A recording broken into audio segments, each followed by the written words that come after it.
Supreme Rebirth 1611 hanggang 1620. Ang unang 1611 kabanata ay randomized. Sa isang sandali, ang Slaughter God Spear ay gumawa ng Dragon Wave, lumilipad at umiikot sa hangin, na gustong tumakas. Isang tunog na parang matalim na palaso ang tumunog, at hindi mabilang na mga banal na ilaw at kayamanan ang lumipad sa himpapawid, tinatakpan ng gusto ang kawalan at pinipigilan ang Slaughter God Spear na makatakas. Libu-libong mga superpower, sa parehong oras, pagbaril sa parehong oras. Gaano man kalakas ang Slaughter God Spear, mahihirapan itong makalusot sa blockade at masil sa bahaging ito ng walang bisa. Susunod, binomba ng hindi mabilang na pag-atake ang itim na dragon na binago ng Slaughter God Spear, at nagkalat ang mga piraso ng itim na banal na liwanag sa paligid ng itim na dragon. Sa sandaling ito, ang *****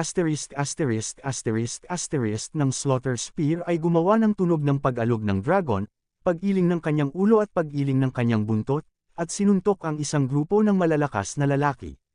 Boom! Pagkatapos ng malakas na pagsabog, 12 ng malalakas na lalaki ang direktang tinamaan ng Slaughter God Spear, na naging ulan ng hindi mabilang na dugo at buto.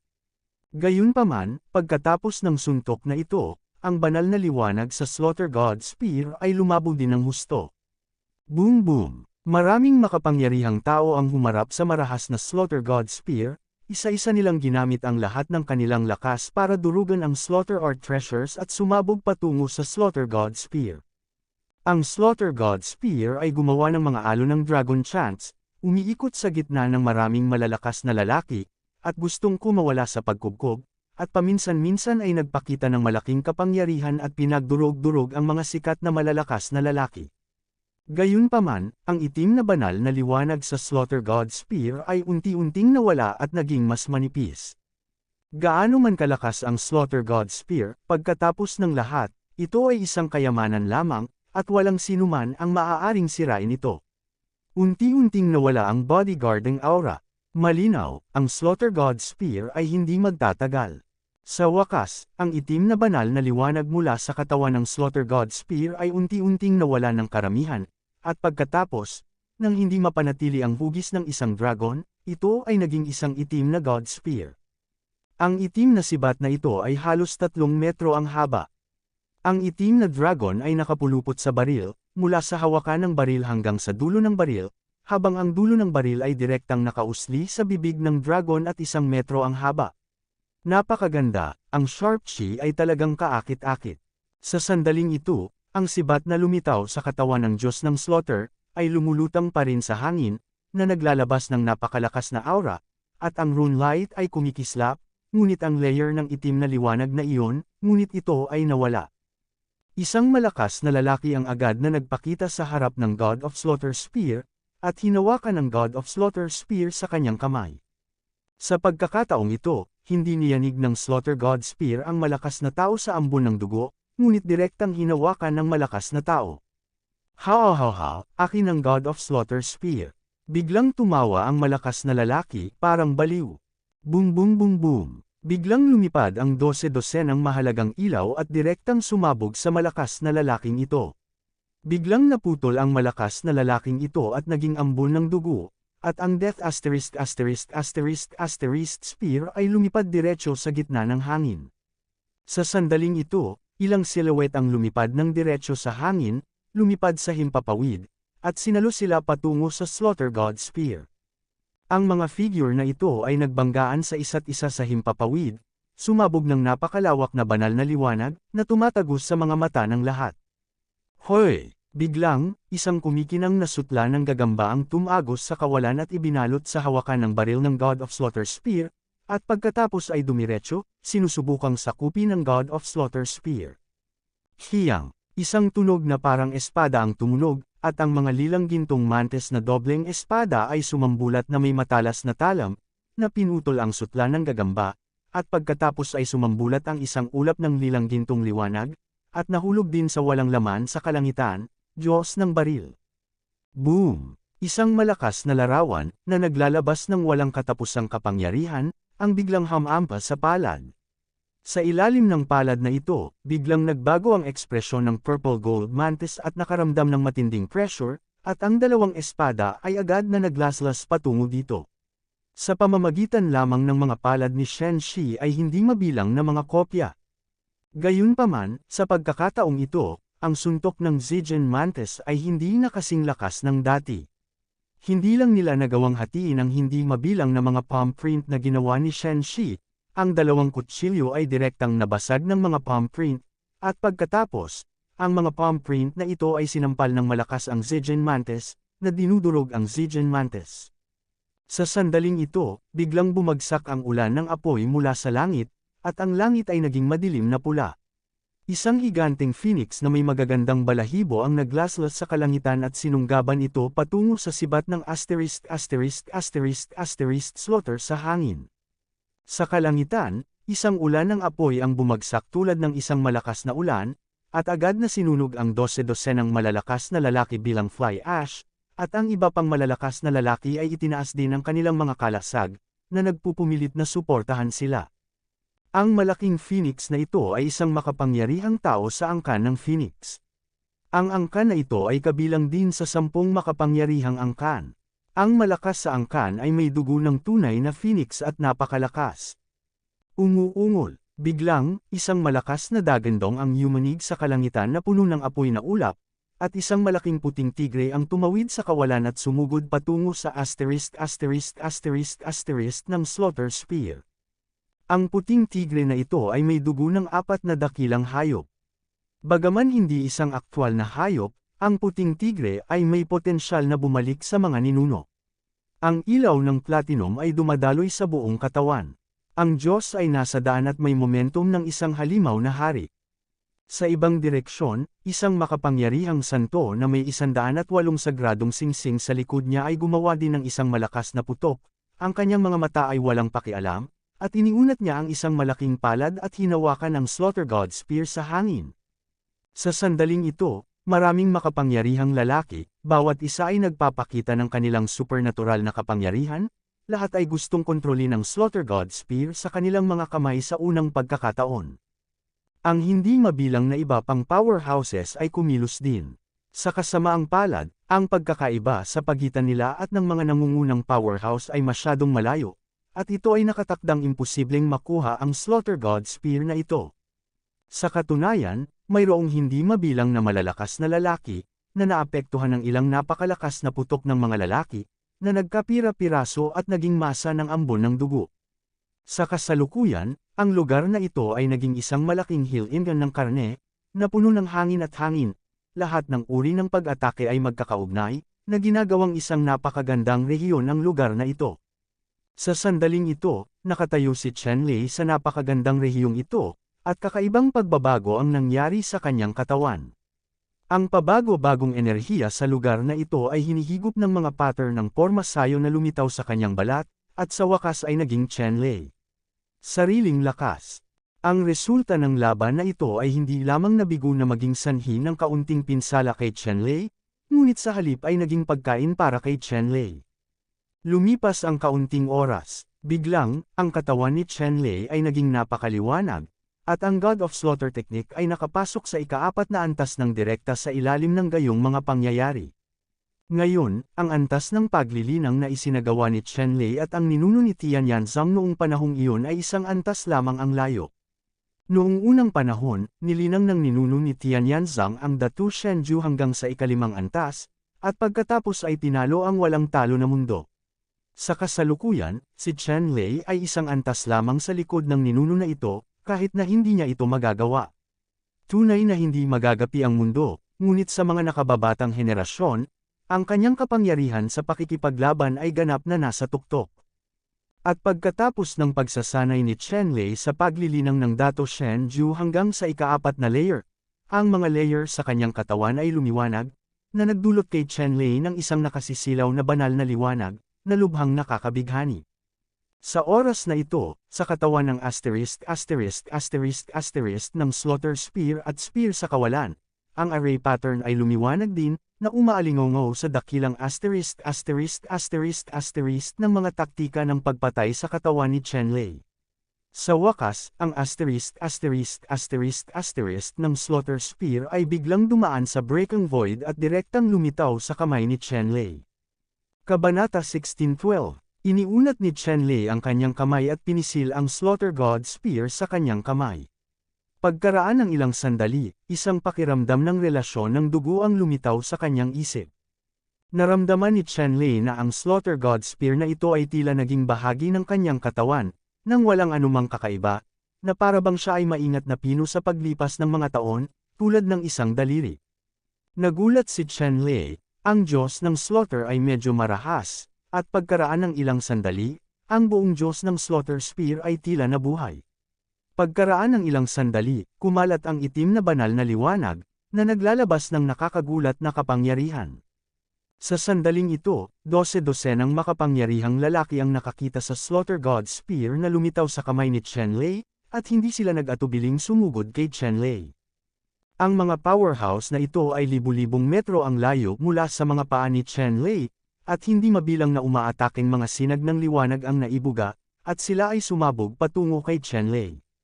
Sa kawalan, ang liwanag na ibinubuga ng iba't ibang umaataking kayamanan ay nakasisilaw, naglalabas ng napakalakas na aura, na may kapangyarihang wasakin ang mundo at wasakin ang lupa.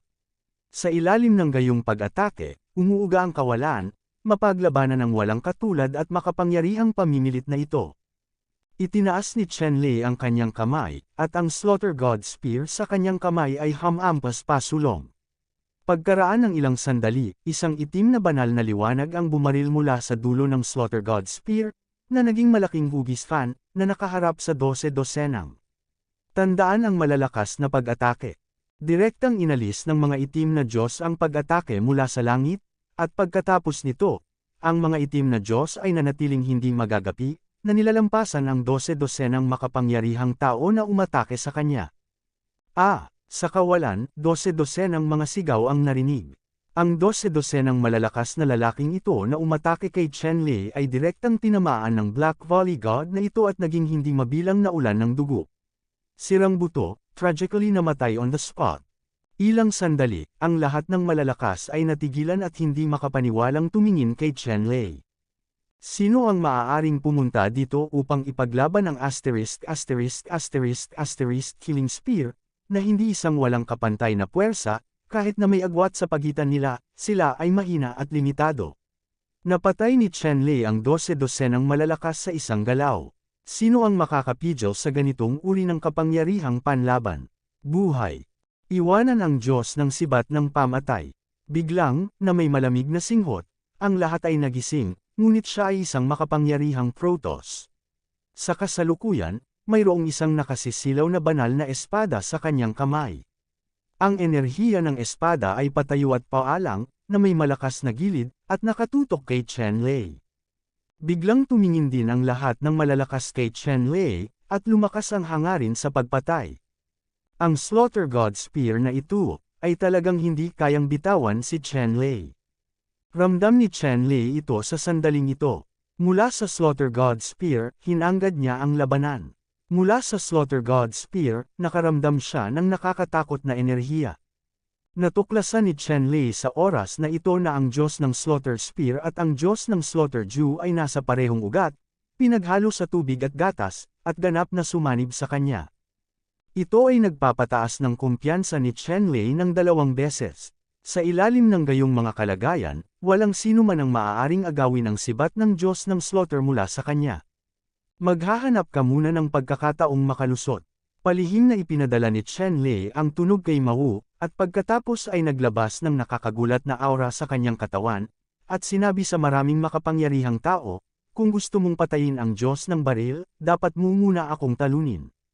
I wonder who has this ability, who dares to fight with me. Panipik. Sino ka sa lupa? Sa oras na ito, malamig na tanong ng Photostrom kay Chenlei, hindi miyembro ng pamilya ng Emperor ang Photostrom na ito, at hindi pa niya nakita si Chenlei. Ang pangalan niya ay Chenlei. Sa oras na ito, isang malakas na lalaki ang direktang sumagot sa tanong ng Protoss Strongman. Nabunyag ang pagiging mamamatay tao sa kanyang mga mata, at tinitigan niya si Chenlei ng masama. Siya ay isang malakas na tao ng Li Clan, at ang likla ng malakas na lalaking ito ay nakatanggap ng utos na dapat patayin laban kay Chen-Lei mula sa clan, kaya sinira niya kaagad ang pagkakakilanlan ni Chen-Lei.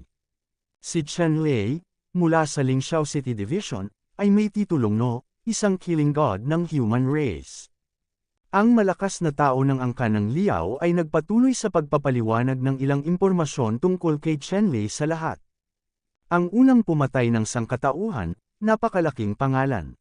Matapos pakinggan ang mga salita ng malakas na lalaking ito ng angkan ng Liao, maraming iba pang malalakas na lalaki ang malamig na bamhantong hininga, at mga putok ng pagpatay ang lumitaw sa kanilang mga mata. Sa harap nila, sinong maglalakas loob na maging mayabang? Chen-Lei, alisin ang Slaughter God Spear, maaari kang umalis, kung hindi, ngayon ay hindi ka naaalis ng buhay.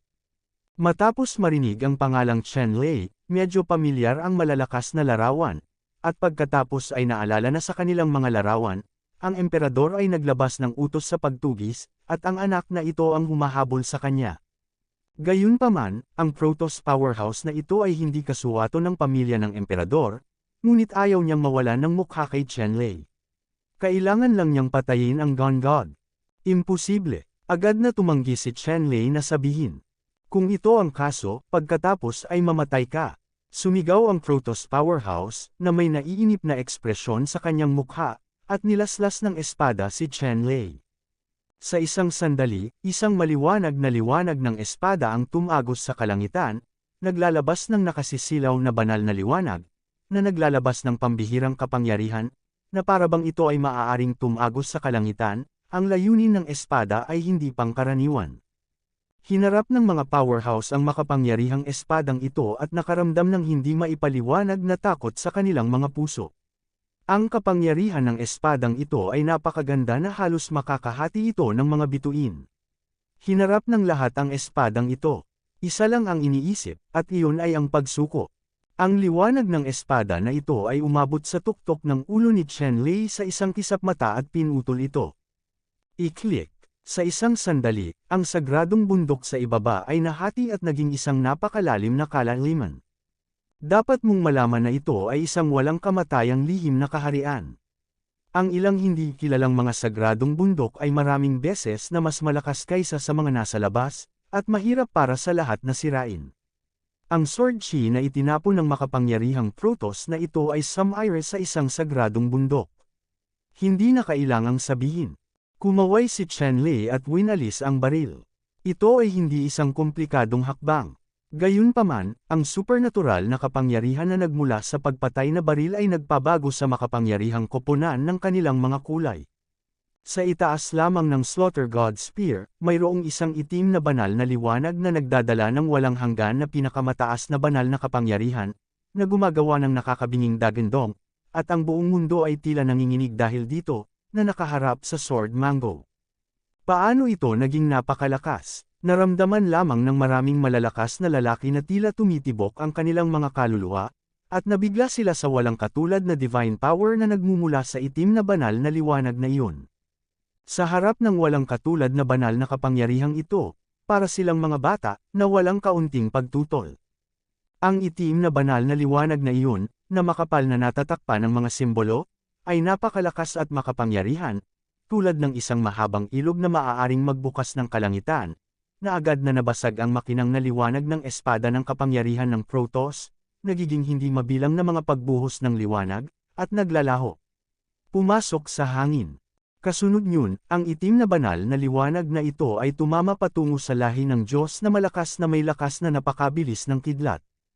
Ang Protoss powerhouse na ito ay nakaramdam lamang ng walang hangganang panganib na dumadaloy mula sa kaibuturan ng kanyang puso, isang hininga ng kamatayan ang napuno sa kanyang katawan, at ang krisis ay nasa lahat ng dako. Biglang nagbago ang ekspresyon ng makapangyarihang larawang ito, alam na kinakaharap niya ang pinakamapanganib na sandali sa kanyang buhay, sumigaw siya, sumabog ang banal na liwanag, at ang kanyang buong pagkatao ay naging isang maliwanag na maliit na araw, nagniningning.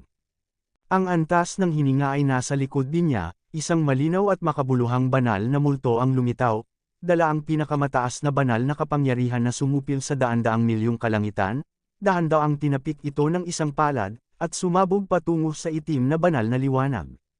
Ang multo ng dakilang Diyos ay naglabas ng pinakamataas na pamimilit na parabang ito ay totoo. Sa pamamagitan lamang ng lakas, nagagawa nitong gumapang ang malalakas sa kanilang mga paa at mawala ang kanilang panlaban sa lakas. Pabayaan ang isa sa ganitong laki.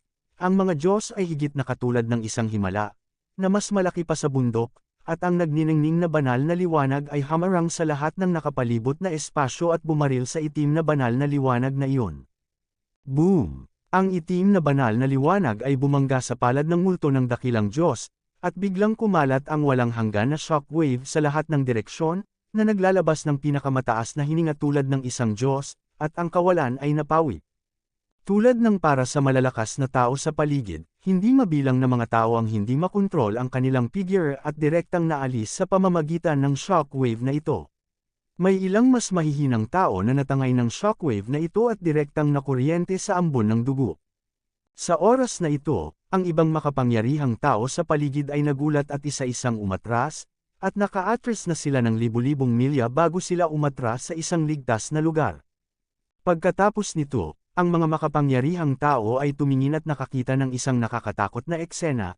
Ang itim na banal na liwanag na iyon ay direktang tumagos sa malaking banal na palad, at pagkatapos, tulad ng isang itim na banal na dragon, ay sumugod patungo sa malaking banal na kawalan na nakatayo sa anino ng hangin. Ang mga mata ng mga multo ng mga Diyos ay bumukas ng husto, at sila ay sumambulat na may dalawang kondensasyon na espiritu.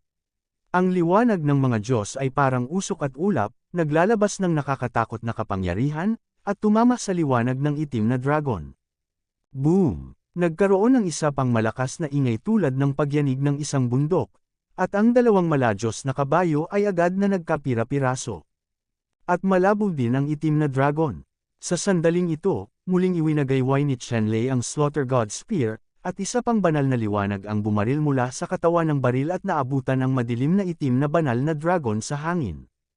Ang itim na dragon na ito ay agad na sumanib sa pangalawang banal na liwanag na inindayog ni Chenlei, at ang liwanag ay biglang lumawak, at ang hugis ng katawan nito ay dumobol muli, na naglalabas ng isang kataas-taasang kamahalan na nagpang-inig sa langit at lupa, umuungal sa isang tunog. Ang buntot ng dragon ay umindayog, mabangis at lumapit sa multo ng dakilang Diyos. Boom! Kung nagkaroon ng pagsabog ng kulog sa kawalan, ang buntot ng itim na dragon na ito ay sinampal ang multo ng mga Diyos. Biglang gumuho ang kalahati ng multo ng mga Diyos, dahan-daang bumagsak, naging hindi mabilang na mga sinag ng liwanag mula sa mga Diyos, naglaho sa kawalan. Sa sandaling ito, ang ekspresyon ng Protoss powerhouse na ito ay biglang naging lubhang mapatla, at sa parehong oras ang kalahati ng kanyang katawan ay sumabog sa ambon ng dugo. Nang tingnan ng Protoss powerhouse na ito si Chenlei, ang kanyang mga mata ay pumutok sa matalim na liwanag. Hindi niya inaasahan na ang Diyos ng Slaughter Spear ay magkakaroon ng ganoong kalaking kapangyarihan. Itinutok muli ni Chenlei ang baril. Sa pagkakataong ito, isang bahagyang spear beam ang kinunan mula sa Slaughter God Spear. Ang kidlat ay kasing bilis ng kidlat at tumagos sa kawalan sa isang kisap mata, tumagos sa noo nitong Protoss Power Substation. Nayanig ang katawan ni Protoss Tiang, at ang ningning sa kanyang mga mata ay nawala ng walang bakas, at ito ay ganap na lumabo. Napatay ng sibat at sibat ng Slaughter God, ang Protoss powerhouse na ito ay hindi man lang nakatakas sa Primordial God. Alam mo, ang God Slaughter Spear ay isang pinakamataas na sandata na maaaring direktang sirain ang Primordial God. Tinamaan siya ng Slaughter God Spear sa loob, ang kaluluwa ay papatayin din sa unang pagkakataon. Matapos patayin ang makapangyarihang Diyos na ito ng mga Diyos, hinawakan ni Chenlei ang itim na Slaughter Spear, nakatayo sa hangin, naglalabas ng di nakikitang kamahalan at masamang aura, na ginawa ang kanyang buong katawan na parang isang nakakatakot na demonyong Diyos. Ilang saglit, natahimik ang buong paligid, at tunog ng karayom na tumutulo. Lahat ng malalakas ay natakot sa hininga ni Chenlei at nagpipigil ng hininga. Ang lakas ng Protoss ay napakalakas na siguradong makakapagranggo siya sa nangungunang tatlo sa lahat ng pinakamalakas sa larangan. Gayunpaman, napatay siya sa tatlong galaw ni Chenlei. Ang gayong nakakatakot na kapangyarihan sa pakikipaglaban ay nalampasan. Imagination ng lahat. Patayin. Biglang, nagkaroon ng malakas na sigaw, at walang pag-aalinlangan ang isang malakas na banal na angkan patungo kay Chen-Lei. Ang makapangyarihang banal na angkan na ito, na may 108 banal na singsing na lumilitaw sa likuran niya, ang banal na liwanag ay tumatagos sa buong katawan. Ang lakas ng makapangyarihang santong ito ay kabilang din sa mga nangungunang sibat sa mga malalakas, at ang pinakamakapangyarihan din sa mga santo. Sa mga banal na lahi, ang lakas ng kapangyarihan, na hinuhusgahan mula sa mga banal na singsing sa kanyang likod, 108 banal na singsing, ay isa ng nangungunang henyo. Ang makapangyarihang sagradong pamilyang ito ay may hawak na isang nagniningning na sagradong sandata sa kanyang kamay, at ang sagradong liwanag ay kumalat habang iwinawagayway niya ito, na naglalabas ng walang hangganang kapangyarihan. Ang iba pang mga powerhouse ay nagising din sa oras na ito, at hindi sila nagdalawang isip na bumaril patungo kay Chen-Lei. Sa sandaling ito, napagtanto ng lahat ng mga powerhouse na ang pakikipaglaban ng mag-isa ay hindi kalaban ni Chen-Lei, at sa pamamagitan lamang ng pagsasama-sama ng mga puwersa maaari silang talunin. Nanalo sa Slaughter ***** Spear. Sa ilang sandali, hindi mabilang na mga mahiwagang ilaw sa kalangitan ang nagpapaliwanag kay Chanyu, at tumungo kay Chen-Lei. Ang mga pag-atake ng mga makapangyarihang lalaking ito ay napakalakas. Biglang nagbago si Chen-Lei. Sa kanyang lakas, kahit na sa tulong ng God Slaughter Spear, talagang imposibleng makatanggap ng mga pag-atake mula sa libu-libong makapangyarihang lalaki ng sabay-sabay. Ang mga mata ni Chen-Lei Shen ay parang kuryente, sumigaw siya ng malakas, at ang liwanag sa kanyang katawan ay tumaas, at ang pamamaraan ng ika-4 na layer ng God of Slaughter Art ay ganap na nabasag. Kasabay nito, sa Slaughter God Spear, mayroon ding mga hiwa ng pattern na lumilitaw. Ang Dato Shenju ay pinaghalo sa ilan, anuman ang bawat isa. Sa sandaling ito, sa kawalan, na parang may bumukas na hindi nakikitang channel, hindi mabilang na mga aura ang bumuhos mula sa hindi nakikitang channel, bumuhos sa katawan ni Chen-Lei, at agad na napuno ang katawan ni Chen-Lei. Isang napakalaking aura, kasama ang hindi mabilang na mga porma sayon, na agad na natipon sa Slaughter God Spear. Sa sandaling ito, ang Diyos ng Slaughter Spear, ang banal na liwanag ay nagniningning, na parang naging napakalinaw. Isang layer ng banal na apoy ang lumitaw sa katawan ng baril, at pagkatapos, isang kahangahangang banal na liwanag ang sumabog mula sa banal na baril. Sa panahon ngayon, maraming namumuno, matatanda, at iba pa sa Immortal City Imperial Palace lahat ay nagbigay pansin sa labanang ito. Bigla, naramdaman nila ang walang hangganang nakasisilaw na liwanag sa mahusay na porma sayon. Sa isang iglap, ang lahat ng sect masters at elder ay hindi napigil ang ipikit ang kanilang mga mata ng sunod-sunod, na hindi nakakakita. Dapat mong malaman na ang mga pinuno at matatandang ito ay lahat ng pinakamataas na kapangyarihan sa mababang kaharian. Nakatayo sila sa tuktok ng kaharian na ito, at si Chen-Lei, ang supernatural na kapangyarihan ng baril, ay ginawa silang hindi mabuksan. Mga mata, gaano kalakas ang kapangyarihan ng baril na ito? Lahat ng mga sect master at elder na nangangasiwa sa formation ay nagulat at nag-aalala para sa kanilang mga disipulo. Sa Immortal Secret Realm, lahat ng powerhouses, sa sandaling ito, ay hindi rin nagawang buksan ang kanilang mga mata sa pamamagitan ng nakasisilaw na divine brilliance.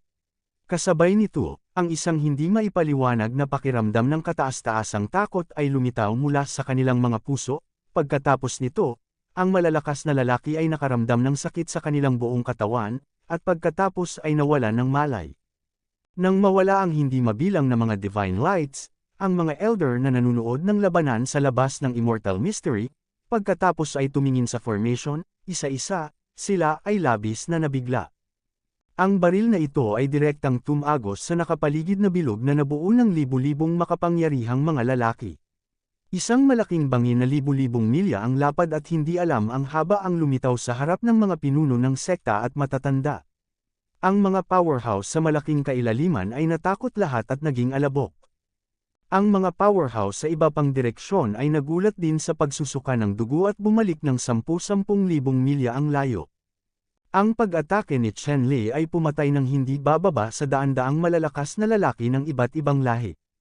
Sa oras na ito, si Chen-Lei ay may basag na balat sa buong katawan. Ang baril na may ganoong kalakas na kapangyarihan ay tiyak na hindi kayang tiisin ng kanyang kasalukuyang lakas. Gayunpaman, ang cultivation technique ni Chen Lei ng Great Slaughter ay isinagawa hanggang sa ika-4 na antas, at ang kanyang katawan ay bumuti ng ilang beses. Bagamat siya ay binaril pabalik ng baril na ito ay malubhang nasugatan, ngunit hindi nakamamatay. Sa sandaling ito, ang magulong espiritual na enerhiya ay bumaha muli sa hindi nakikitang walang laman na channel.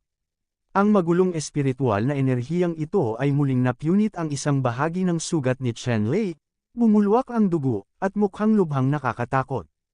Gayunpaman, kahit na ang mga pinsala ni Chen Lei ay mukhang kakilakilabot sa sandaling ito, sa katunayan ang mga pinsala na natamo niya ay hindi masyadong malala, ang tunay na lakas sa kanyang katawan ay napakasagana, at ito ay halos nasa tuktok pa rin.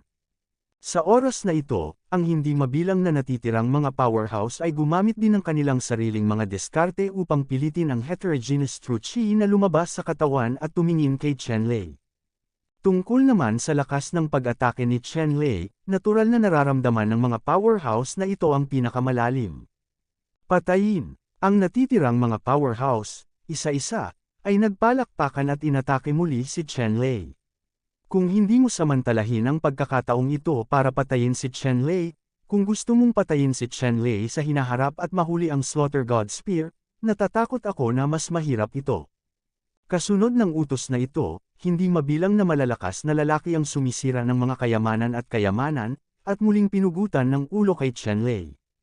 Sa sandaling ito, sinisira ni Chen Lei ang espiritual na enerhiya sa kanyang katawan, inilalahad ang kanyang mga kakayahan sa katawan, nagiging isang banal na dragon, bumabagsak sa hangin, nag-iiwan ng hindi mabilang na mga kayamanan na umaatake sa kanya. Sa oras na ito, nararamdaman na ni Chen Lei na hindi na talaga kayang suportahan ng kanyang katawan ang pagbaril muli. Kung siya ay nagpadala ng isang kakilakilabot na suntok tulad ng huling putok, ang kanyang katawan ay malamang na ang unang mawawasak. Sa makatuwid, sinamantala ni Chen Lei ang pagkakataon ng lumalakas na espiritual na kapangyarihan sa kanyang katawan upang sirain ang mga espiritual na chi na ito, at direktang tumakas sa puwang na kanyang binuksan.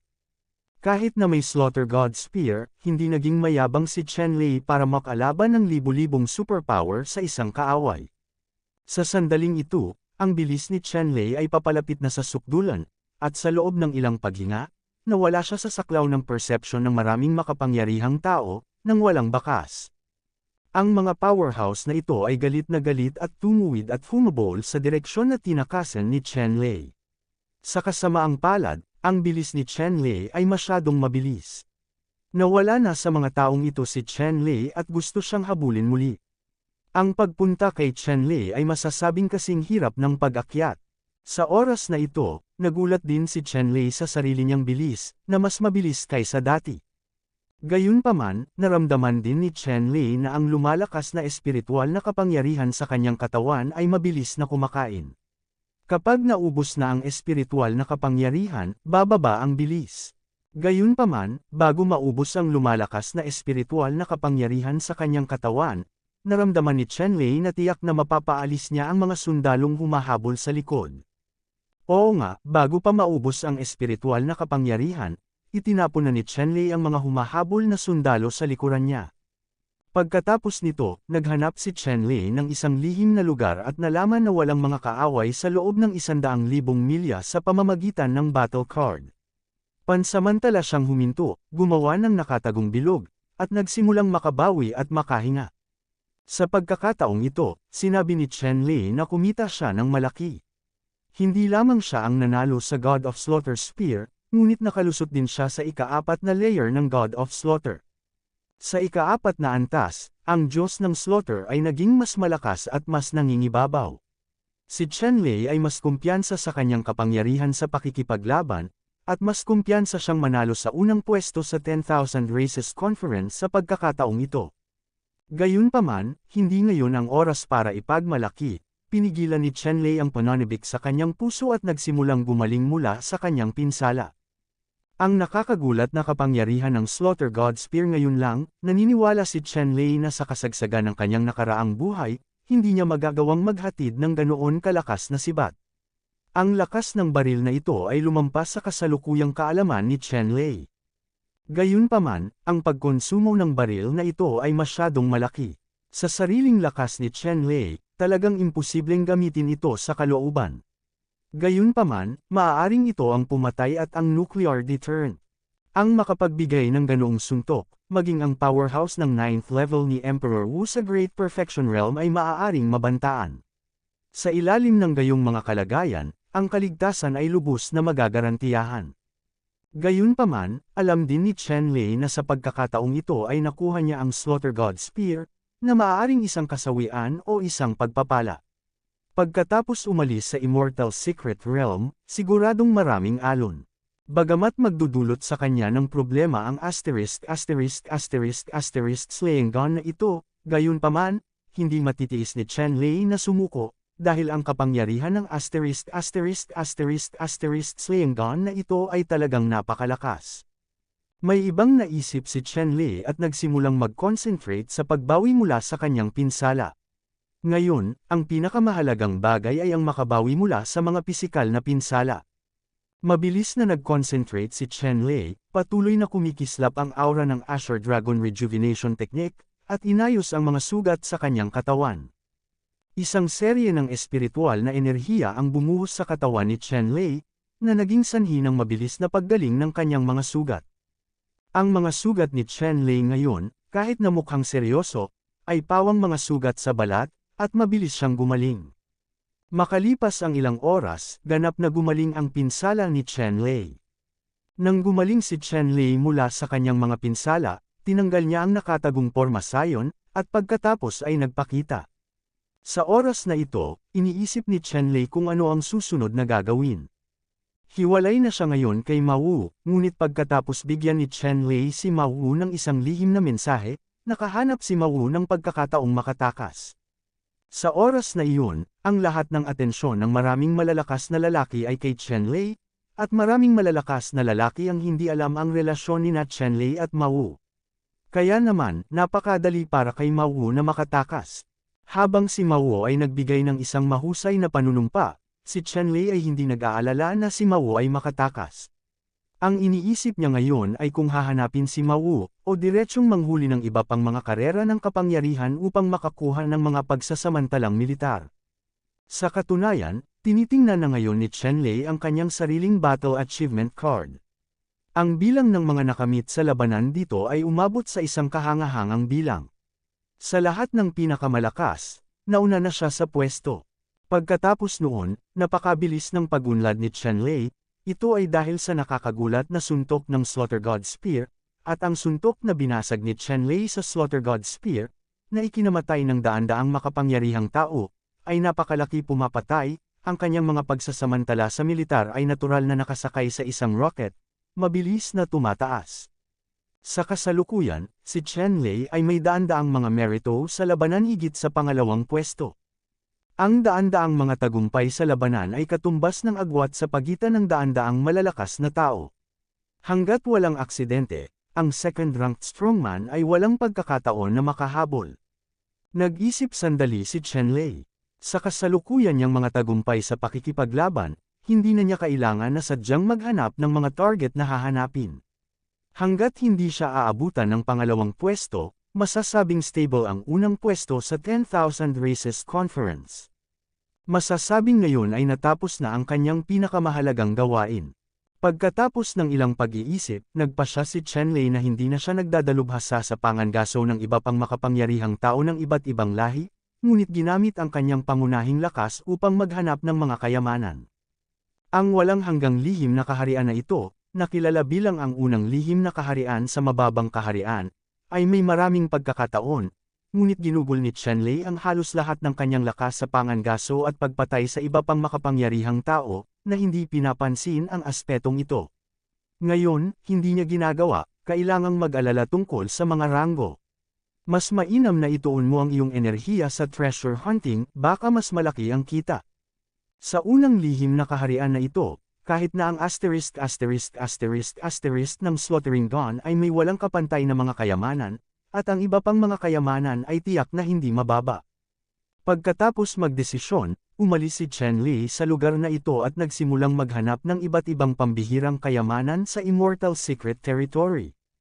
Sa paghahanap na ito, natuklasan ni Chenlei na ang walang hanggang lihim na kaharian na ito ay talagang karapat-dapat na maging numero 1 lihim na kaharian sa mababang kaharian. Mayroong hindi mabilang na bihirang mga kayamanan sa lihim na kaharian, na ang bawat isa ay bihira o wala na sa universo, sa labas ng mundo, priceless. Si Chenlei ay may malawak na pangitain, ang mga bihirang at kakaibang kayamanan na ito ay hindi maitago sa kanyang mga mata, at tinipon niya ang lahat ng ito at umani ng marami. Nangolekta pa si Chenlei ng ilang bihirang materyales sa biluotong Tianpil. Dati nang nakolekta si Chenlei ng ilang materyales ng biluotong Tianpil, at nakakuha pa ng ilang mahahalagang materyales, at nagpino rin ng furnace ng biluotong Tianpil, ngunit ang biluotong Tianpil ay maaari lamang ituring bilang isang pinasimpleng bersyon ng biluotong Tianpil. At ngayon, sa walang hanggang lihim na kaharian na ito, talagang nahanap na niya ang lahat ng sangkap ng biluotong Tianpil, pagkatapos ay tiyak na aayusin niya ang biluotong Tianpil. Hindi niya mismo ginamit ang biluotong Tianpil na ito, ngunit malaki ang silbi nito sa kanyang ama, na kababatang kapatid na babae na si Chenlei, at sa mga disipulo ng Qingyang sect. Kaya, napakasaya ni Chenlei na makolekta ang lahat ng espiritual na materyales para pinuhin ang biluotong Tianpil. Sa panahon ng koleksyon ng mga bihirang at kakaibang kayamanan, si Chenlei ay natural na makakatagpo ng malalakas na tao mula sa ibang lahi, ngunit ang lahat ng makakaharap ni Chenlei ay pupugutan ng ulo upang makakuha ng mga pagsasamantalang militar. Ang kasalukuyang lakas ni Chenlei ay magagamit upang harapin ang isang siyam na antas na baguhan na si Wudi, at maaari siyang patayin sa isang galaw lamang. Kahit na ang mid-level powerhouse ng ikasyam na antas ni Emperor Wu ay hindi makatiis ng 10 galaw sa ilalim ng mga kamay ni Chenlei. Naging walang talo si Chenlei nang maabot niya ang ika-4 na antas ng cultivation, ang Massacre Godju technique. Unti-unti, ganap na kumalat ang reputasyon ni Chenlei sa loob ng walang kamatayang lihim na kaharian na ito. Ang ilang makapangyarihang tao ay natatakot kay Chenlei. Matapos makita si Chenlei, hindi na sila nang ahas na harapin si Chenlei at tumalikod at tumakbo palayo. Para naman sa mga taong tumakas nang makita siya, walang interes si Chenlei na habulin sila. Tanging ang mga taong gusto pa ring pukawin ang kanyang kamahalan, si Chenlei ang gagamit ng Thunder Means para patayin sila. Sa oras na ito, hindi mabilang na mga Panginoon at Elder sa Imperial Palace ng Immortal City ang nagbigay pansin din kay Chenlei, lahat ay nakasimangot, dahil nakita nila na halos hindi na magagapi si Chenlei, lalo na nang makuha niya ang Slaughter God Spear, wala, kalaban. Kung magpapatuloy ito, ang aming mga alagad ng angkan ay walang pagkakataon na manalo, at si Chenlei ang tiyak na manggana. Sunod-sunod na nagsalita ang di mabilang na mga pinuno, matatanda, at patriarka. Sa kompetisyon ng Eternal Secret Realm, mayroong isang panuntunan, iyon ay, hindi pinapayagan na gumamit ng mga kayamanan na lumampas sa lakas ng Intermediate Level 9 Wudi, kung hindi, ito ay madi-disqualify sa kompetisyon. Gayunpaman, mayroong isang pagbubukod sa panuntunang ito, iyon ay, ang mga kayamanan na matatagpuan sa immortal na mga lihim na kaharian ay hindi napapailalim sa panuntunang ito.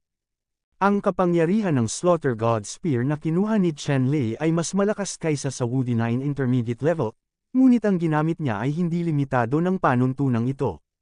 Sa sitwasyong ito, sa pagharap kay Chenlei na may Slaughter God Spear, sa buong immortal na lihim na kaharian, walang sinuman ang kalaban ni Chenlei.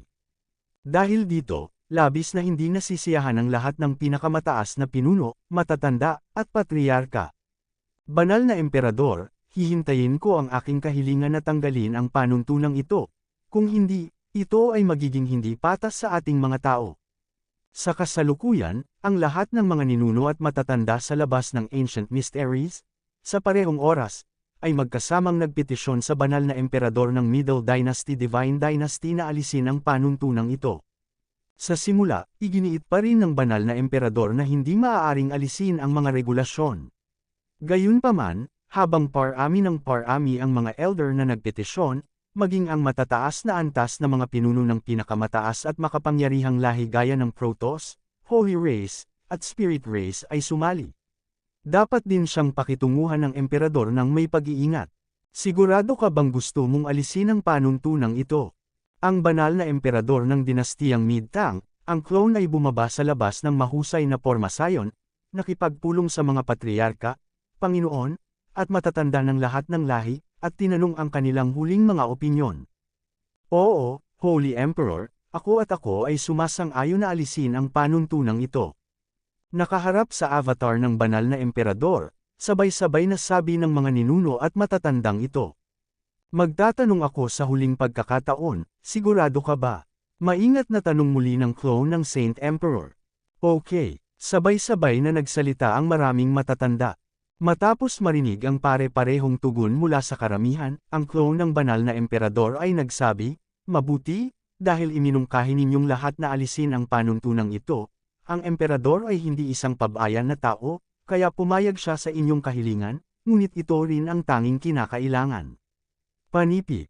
Matalinong banal na emperador. Lahat ng matatanda at patriarka ay lahat ay nagbigay ng kanilang mga kamay at sinabi sa banal na emperador. Ang mga alagad na nakilahok sa kombensyon na ito, bawat isa sa kanila ay may pinakapangunahing kayamanan sa lahat ng lahi, kung hindi ay imposibleng makasigurado na sila ay makakapasok sa walang hanggang lihim na kaharian. Gayunpaman, kapag ginamit ang kayamanang ito, nangangahulugan ito na tinalikuran na nila ang kanilang mga kwalipikasyon para lumahok sa 10,000 Races Conference. Sa makatuwid, ang mga alagad na ito ay hindi madaling gamitin ito hanggang sa pinakakritikal na sandali sa kanilang buhay. At sa pagkakataong ito, pagkatapos na maalis ang panuntunang iyon, lahat ng mga alagad ay maaaring gumamit ng lahat ng uri ng kayamanan ng walang pag-aalinlangan. Sa ganitong paraan, kapag kaharap si Chenlei, hindi sila mawawalan ng kapangyarihang lumaban, sa katunayan, posible rin na patayin si Chenlei at bawiin ang Slaughter God Spear. Matapos magdesisyon ang banal na emperador, naglabas siya ng kautusan na tanggalin ang panuntunang nagbabawal sa paggamit ng kapangyarihan na lumampas sa 9 na gradong intermediate na kayamanan ni Emperor Wu sa Immortal Secret Territory. Ang desisyong ito ay ipinaalam sa lahat ng mga disipulo sa Immortal Secret Region sa pamamagitan ng mga medalya sa labanan sa unang pagkakataon.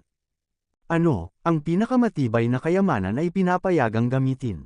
Ito ay talagang mahusay. Ang ilang mga alagad ay nakatanggap ng gayong balita mula sa mga merit card. Isa-isa silang nasasabik na magagamit nila ang kanilang mga kayamanan ng walang pag-aalinlangan, at sila ay labis na nasasabik. Ito ay tataas ng ilang beses o kahit 12-dosenang beses, at nang mangyari ito, ang sitwasyon ng buong walang hanggang lihim na kaharian ay nagsimulang maging magulo at magulo muli. Dati, nanalo si Chenlei sa unang pwesto sa 10,000 Races Conference. Halos tiyak. Gayunpaman, pagkatapos baguhin ang mga patakaran, hindi imposible na maabutin ng ilang walang katulad na eksperto si Chenlei, kahit na ang pagpatay kay Chenlei ay hindi imposible. Sa pagbabagong ito ng mga panuntunan, ang buong immortal na lihim na kaharian ay muling nagdulot ng isang bagyo, at ang labanan ay naging mas trahedya. Sa oras na ito, kumukuha si Chenlei ng mahalagang gamot. Natanggap niya ang balita sa unang pagkakataon. Matapos makita ang balita, bahagyang ngumiti si Chenlei at walang pakialam. Ang ganitong mga pagbabago sa regulasyon ay makakaapekto dito sa madaling salita. Mayroon lamang kita, walang Luigi. Ang mga kayamanan sa kanyang katawan ay ang lahat ng nangungunang kayamanan sa mundong ito, maging ito man ay ang Great Slaughter Tower, Immortal Ding, o Slaughter God Spear, o Titus Heavenly Thunder Sword, at iba pa, lahat ng kayamanan ay may walang katapusang kapangyarihan. I don't know if this rule is abolished, it is equivalent to a tiger out of the box. I want to see who dares to get angry in front of me. Napaisip si Chenlei sa kanyang puso, umaasang may taong maikli ang mata na lilito sa kanyang harapan ngayon at hahayaan siyang maadek sa kamay. Ilagay ko ang mahalagang gamot. Biglang may dumating na malalim na inumin, na ikinagulat ni Chenlei. Pagkatapos noon, lumingon si Chenlei at nakita ang isang malaking figure na may malamig na tingin, nakatingin sa kanya. Ang napakalaking figure na ito, na nababalutan ng ginintoang kalistis, ay kahanga-hanga, na nagpapalamig sa buong lugar, at ang temperatura ay bumaba ng higit sa 10 degree. Ramdam ni Chenlei na ang malaking figure na ito ay naglalaman ng nakakatakot na aura. Sa sandaling ito, nakatingin siya sa kanya na may hindi magandang ekspresyon sa kanyang mukha. Ikaw ba si Chenlei? Ibinuko ng figure ang bibig nito, at ang tinig nito ay kasing hirap ng alitan ng ginto at bakal. Sa sandaling ito, ang figure ay nakatayo sa tuktok, nakatingin kay Chenlei, sobrang mayabang. Oo, sino ka? Saang angkan ka galing? Tumingin si Chenlei sa malaking figure at direktang nagtanong. Ang figure na ito ay 10 metro ang taas. Ang katawan nito ay nagpapakita ng magagandang linya at napaka-proporsyonal. Ito ay natatakpan ng ginintoang kaliskis at mukhang hindi masisira, at ang ulo nito ay kahawig ng isang lahi ng tao. Ngunit may 4 na mata, at sa 4 na mata na ito, may mga malamig na ron na umiikot, tulad ng isang star vortex, na naglalabas ng isang malakas at walang katulad na aura. Ako ang linya ng Diyos at angkan ng Yasen. Narinig ko ang iyong pangalan, at narito ako upang patayin ka ngayon. Ang malakas na tao sa Yugod clan ay nagsalita, at isang alon ng nakakatakot na aura ang sumabog ng marahas. Ang tunog ng tsunami ay umalingaw sa kawalan, nagmamadali patungo kay Chenlei. Ang mga powerhouse na ito ng Yugod tribe, ang swerte lang nila, ay nagdulot ng walang katapusang pressure kay Chenlei. Tumingin si Chenlei sa linya ni Yasen, na nagpapakita ng panunuya, at sinabing, talagang tiwala ka, kung gayon, gusto kong makita, kung ano ang iyong kakayahan at maglakas loob na magsalita ng ganoong kalaking salita. Matapos marinig ang mga salita ni Chenlei, ang malakas na lalaki ng Yasen line ay umungal at nagpakawala ng isang nanginginig na dagindong, na naging sanhi ng ilang mga taluktok ng bundok sa paligid niya upang direktang gumuho. Maraming ibon ang tumaas sa langit, umikot sa himpapawid, at pagkatapos ay lumipad palayo. Chenlei, sa sobrang yabang mo, huwag mong sisihin ang swerte mo. Ngayong araw, ako mismo ang magpuputol sa iyo sa ilalim ng palad ko. Ang malakas na lalaking ito ng Yasen line ay umungal, at biglang sumikat ang ginintoang liwanag, na nagdulot ng mga alon ng alon sa dalampasigan, na may kamanghamanghang kapangyarihan. Sa isang kisap mata, lumapit siya kay Chenlei at humarap kay Chenlei. Sa isang iglap, ang nakapalibot na mga bundok sa loob ng radius na libo-libong milya ay nagkapira-piraso at naging batong alikabok. Ang malakas na lalaking ito ng linya ng asterisk, nang siya ay bumaril, ang field ay ganap na nabalot ng libo-libong milya, ito ay kamangha-mangha. Malamig na sumangot si Chenlei, nang hindi umiiwas o umiwas, agad niya itong sinalubong ng kamao. Ang liwanag sa itaas ng kamao, ang banal na liwanag ay nananatili, at nakasisilaw, ang kapangyarihang lumalabas ay mas malakas lamang kaysa sa kapangyarihan ng linya ng Yasen. Hindi mahina. Sa sandaling ito, si Chenlei ay natatakpan ng isang layer ng banal na liwanag. Napabuga siya ng hininga sa kulog. Nakakamangha ang itsura niya. Sa isang suntok, diretso niyang pinasabog ang gintong liwanag pabalik, parang ilog na umaagos pabalik, takot. Boom! Ang gininto ang liwanag ay sumabog sa kalangitan, ang mahinang ulan ay bumuhos sa lahat ng direksyon, at isang malakas na fist light na may dalang walang kap-oras na kapangyarihan ang pumutok sa isang piraso ng gininto ang liwanag sa isang kisap mata, at lumitaw sa harap ng malakas na tao ng Yugod clan. Malas! Ang malakas na tao ng tribo ng Diyos na Yu ay iwinagayway ang kanyang palad, at nilaslas ang makapangyarihan at nakasisilaw na palad na ito, at gumawa ng malinaw na tunog ng ginto at bakal, tulad ng kulog sa kalangitan, ang tunog ay naglakbay ng libu-libong milya. Boom! Ang kawalan ay napunit sa isang iglap, at ang malalaking itim na bitik ay lumitaw, na kumalat sa paligid, ang tanawin ay nakakatakot at nakakamangha. Pagkatapos ng kanyang ikalawang suntok, si Chenlei ay nanatiling hindi kumikibo, nakatayo, ngunit ang malalaking bitik ay lumitaw sa lupa sa ilalim ng kanyang mga paa, na kumalat sa lahat ng direksyon. Yu Clan God, isang malakas na tao, hamampas at humila ng 12-dosenang hakbang, sinisira ang lupa sa bawat hakbang. Ang malakas na tao ng mga Yugod sa wakas ay nakatayo ng matatag, nanlaki ang kanyang mga mata, at tumingin siya kay Chenlei ng may pagtataka. Dati, palagi niyang naririnig na si Chenlei ay may hindi mapigil ang tapang at kilala bilang ang unang pumatay ng sangkatauhan, ngunit hindi siya kumbinsido sa kanyang puso, iniisip na si Chenlei ay isang walang kabuluhang pangalan. Gayunpaman, sa laban na ito, napagtanto ng Yu Clan God, isang malakas na tao, na walang iskolar ng ilusyon sa ilalim ng kanyang reputasyon. Ang lakas ni Chen Lei ay talagang karapat-dapat sa mahusay na reputasyon na mayroon siya. Sa sandaling ito, mayroong 12-dosenang mga figure sa paligid, na aakit sa mga pagbabago-bago na dulot ng tunggalian na ito, at nagmamadali mula sa lahat ng direksyon. Yung Chen Lei, sa mga malalakas na lalaki na sumugod, ang ilan sa kanila ay nakilala si Chen Lei sa isang sulyap. Si Chen Lei ay nawala ng walang bakas matapos manalo sa Slaughter God Spear. Ang ilang makapangyarihang tao ay hinahabol ang mga yapak ni Chen Lei kahit saan, na gustong bawiin ang Slaughter God Spear. Sa kasalukuyan, maaaring gamitin ang mga makapangyarihang kayamanan. Ang mga powerhouse na ito ay may higit na kumpiyansa, at lahat sila ay gustong mahanap si Chen Lei bago ang iba, upang ang Diyos ng Slaughter Spear ay mahuli sa unang pagkakataon. Gayunpaman, hindi ito agad nagamit ng mga nakapaligid na powerhouse. Sa halip, pinalibutan nila si Chen Lei sa pagtatago, hinihintay si Chen Lei at ang New God Clan powerhouse na magpasya sa tagumpay at pagkatalo, bago nila ito muling gamitin. Sa sandaling ito, nakilala din ng maraming tao ang malakas na lalaking ito mula sa New God Clan. Ang Yashen Clan, sa loob ng Protoss Clan, ay talagang isang napakalakas na linya. Ang linyang ito ay bihira, ngunit ang bawat miyembro ng angkan ay walang Cap-Oras. Sa sandaling ito, huminga ng malalim ang malakas na tao ng tribo ng Diyos Yu, at ilang sandali, para itong buhawi sa pagitan ng langit at lupa. Pagkatapos, ang malakas na lalaki na ito mula sa tribo ng Diyos Yu ay nagpalabas ng walang katapusang gininto ang liwanag, muli na sinisingil patungo kay Chen Lei. Hindi natakot si Chen Lei at hinarap ang malakas na Yu God Clan. Dang.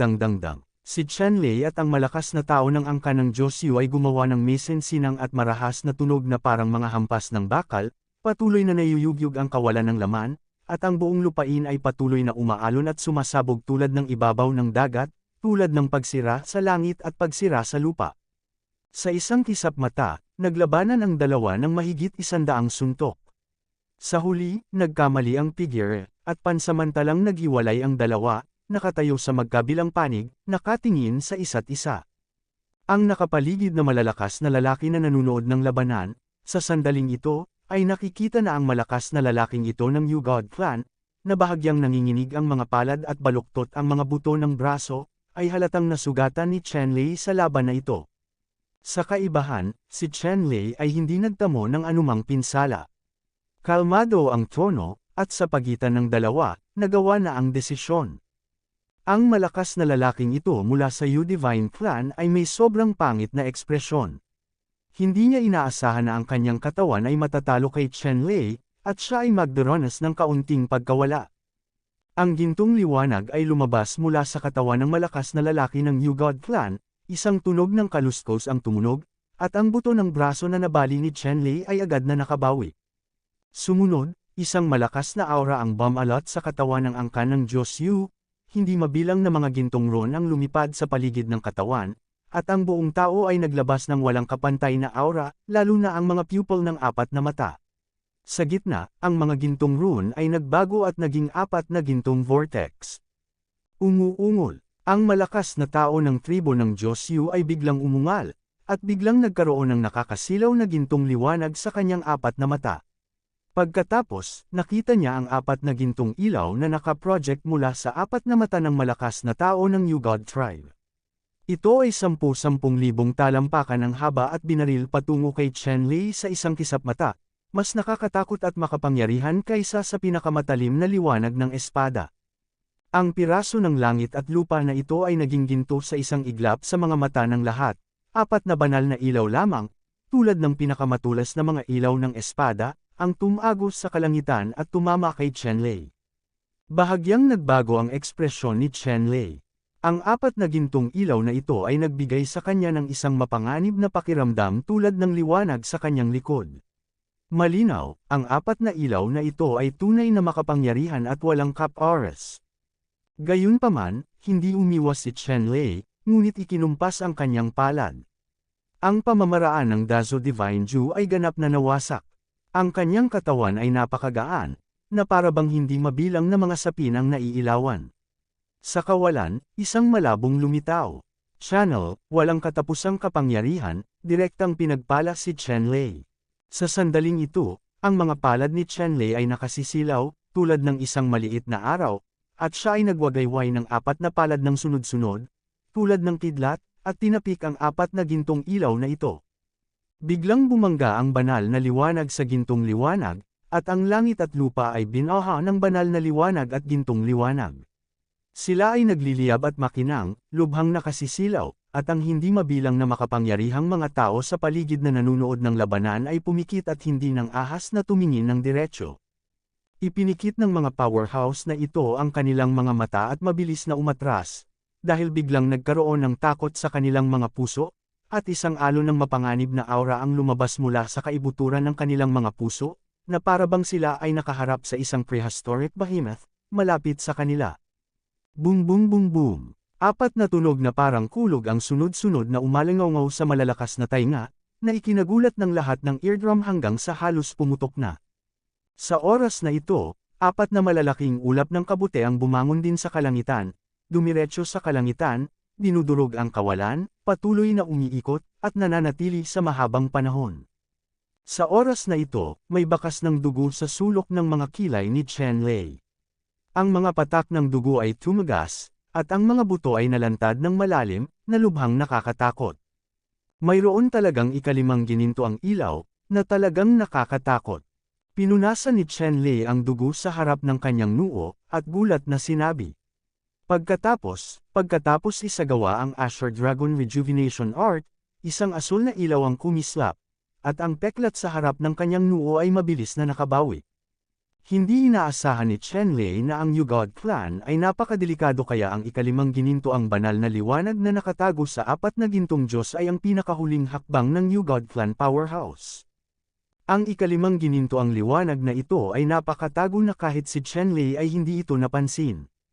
Nang matalo ni Chenlei ang 4 na gintong immortal, ang 5 golden immortal ay biglang sumiklab, at ang bilis ay napakabilis na nalampasan nito ang inaasahan ni Chenlei.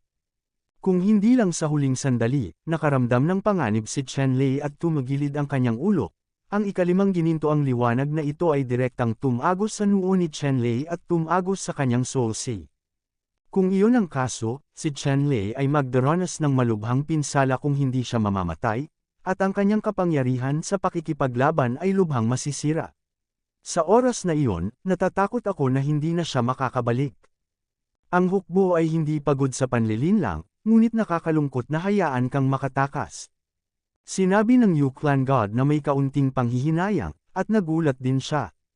Hindi niya inaasahan ang mamamatay tao na pakulo na sadyang ginawa niya, at wala siyang magawang kabutihan. Sinundo mo rin ako. Galit na sumangot si Chenlei, at ang kamao ng Slaughter God ay nakakuha ng momentum.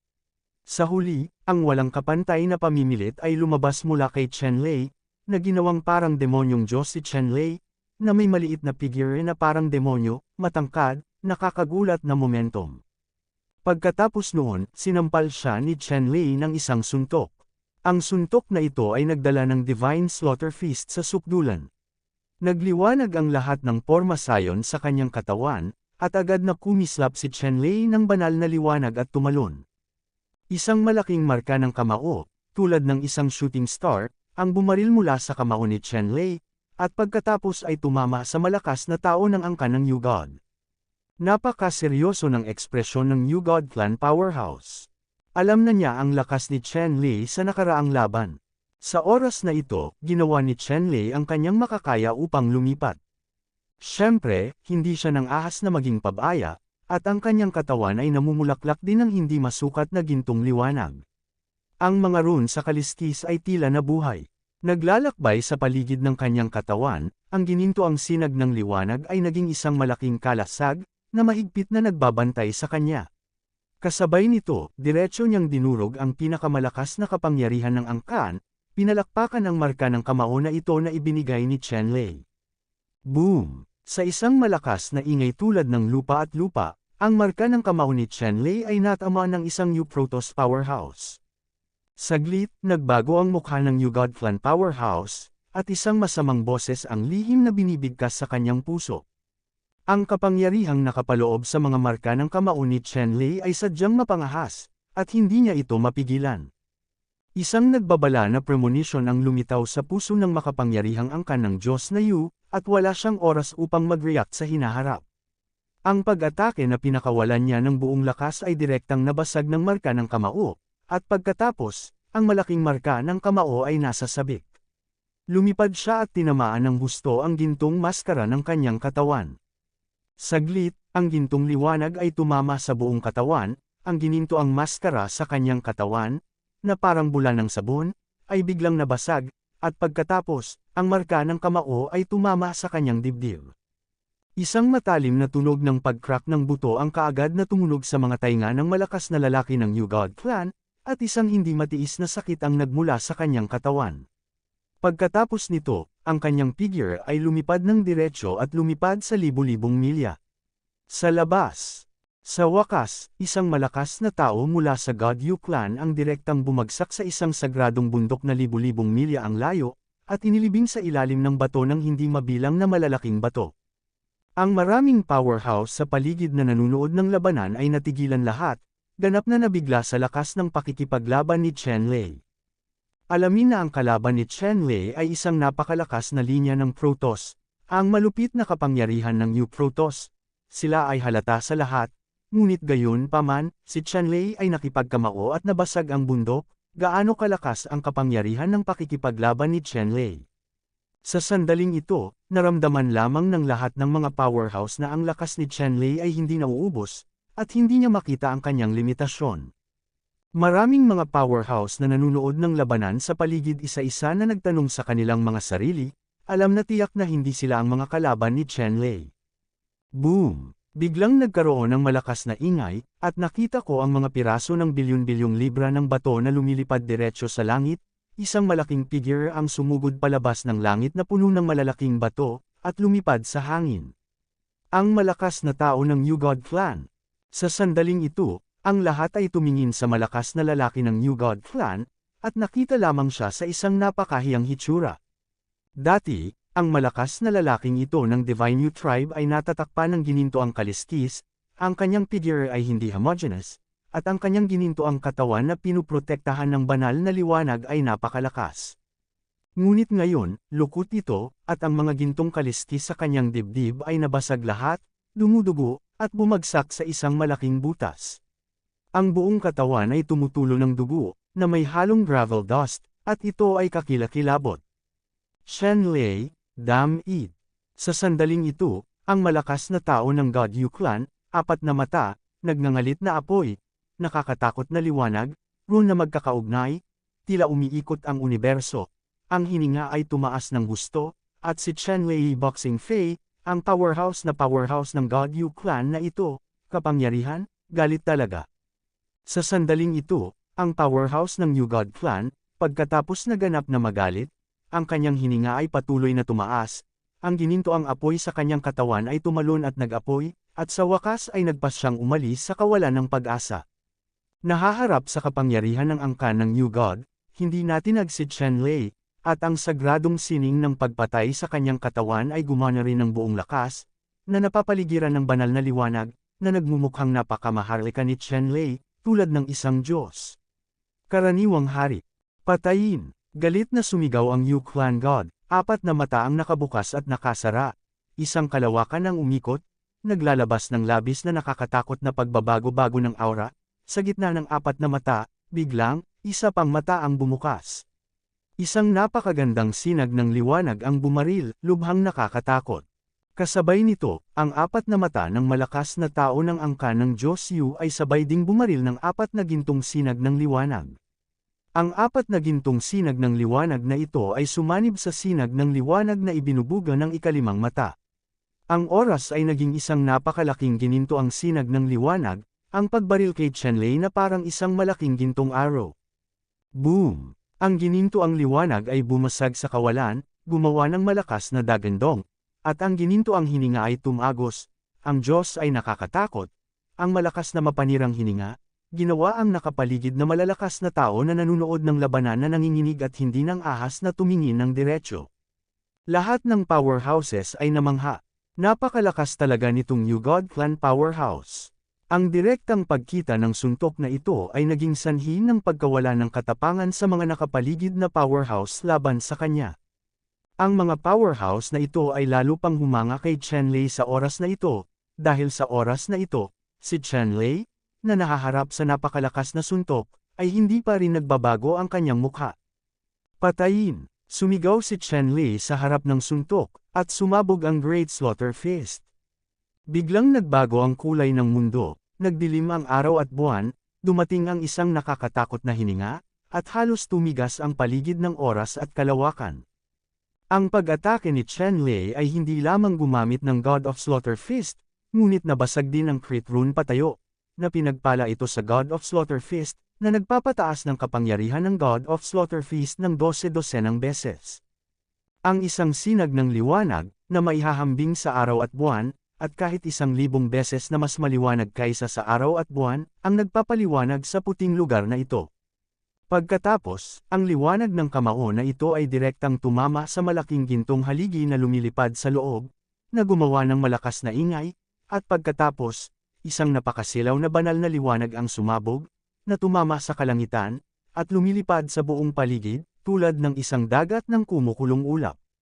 Boom! Ang malakas na tunog, tulad ng isang banal na tambol sa pagitan ng langit at lupa, ay kumalat sa buong walang hanggang lihim na kaharian. Niyanig nito ang lahat ng mga puno at dahon sa walang kamatayang lihim na kaharian.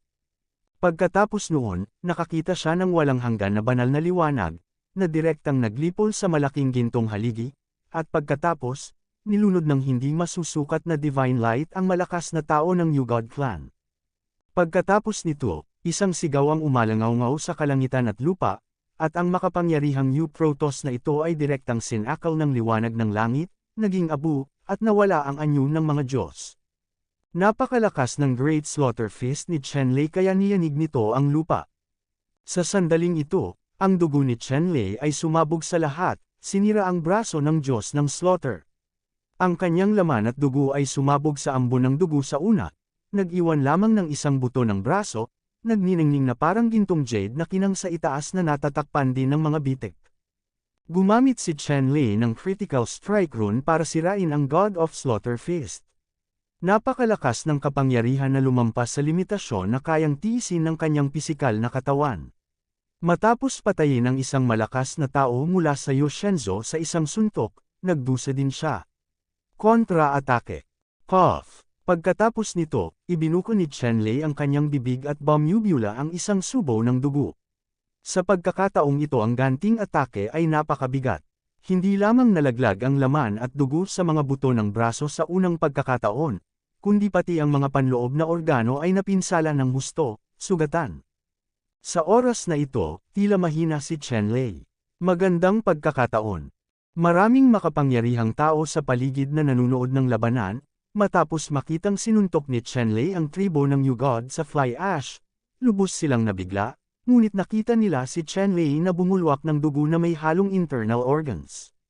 Pagkatapos ng hamog, natanto nilang lahat na ngayon ay isang magandang pagkakataon para patayin si Chen-Lei. Kung nakabawi si Chen-Lei, wala sa kanila ang magiging kalaban ni Chen-Lei.